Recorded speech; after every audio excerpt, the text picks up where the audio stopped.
नमस्कार मित्रों, धार्मिक भावना चैनल पर आप सभी का स्वागत है। महिला नागा साधुओं की जिंदगी कठोर तपस्या के साथ चलती है, पर क्या आपको पता है कि महिला नागा साधुओं को कुछ अन्य नियमों का पालन करना पड़ता है। जैसे कि 6 साल की उम्र से ही उन्हें ब्रह्मचर्य का पालन करना पड़ता है, उन्हें अपने सिर मुंडवाने पड़ते हैं।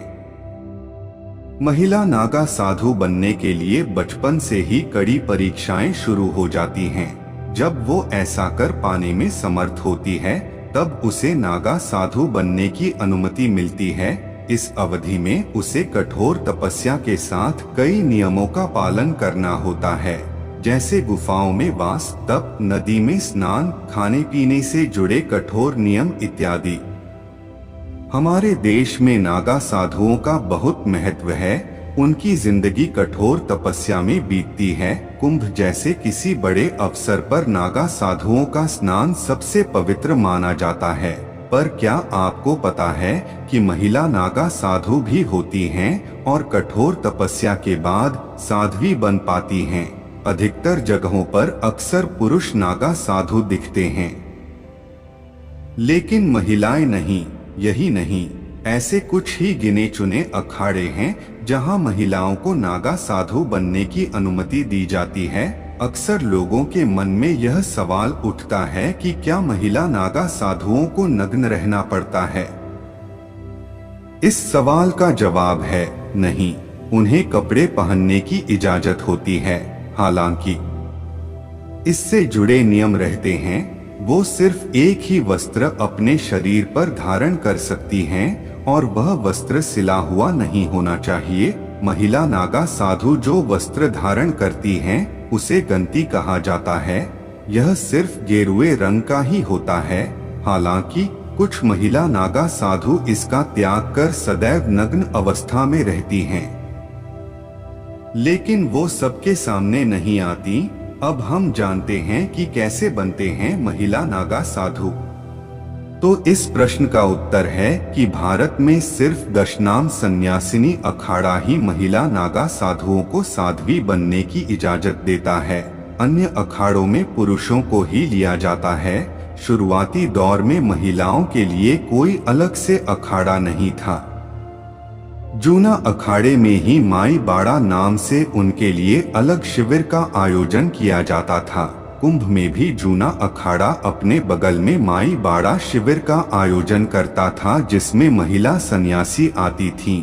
इसके बाद महिला नागा साधुओं की संख्या बढ़ने लगी और इसको ध्यान में रखकर 2013 में दशनामी सन्यासिनी का अखाड़ा बना।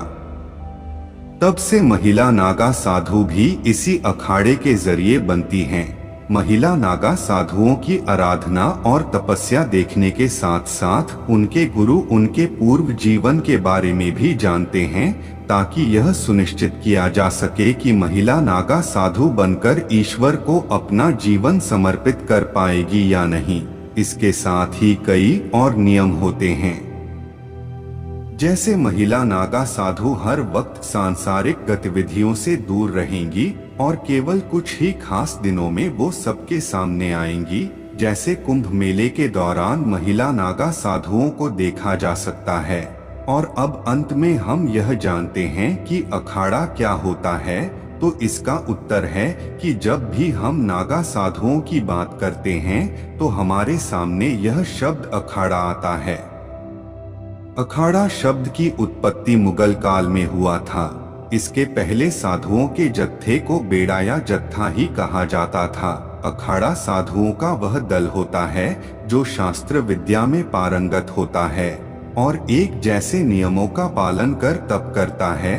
आज के लिए बस इतना ही मेरे प्यारे मित्रों। अगर आपको मेरे द्वारा इस वीडियो में बताई गई बातें अच्छी और सच्ची लगी हो, तो कृपया आप मेरे चैनल धार्मिक भावना को सब्सक्राइब करें, क्योंकि मैं प्रतिदिन आपको ऐसे ही सनातन धर्म से जुड़ी रोचक तथ्यों से अवगत कराता रहूंगा। इसके बाद मेरे इस YouTube वीडियो को लाइक तथा शेयर जरूर करें, क्योंकि धर्म के प्रचार प्रसार के इस नेक कार्य में आपका सहयोग अपेक्षित है।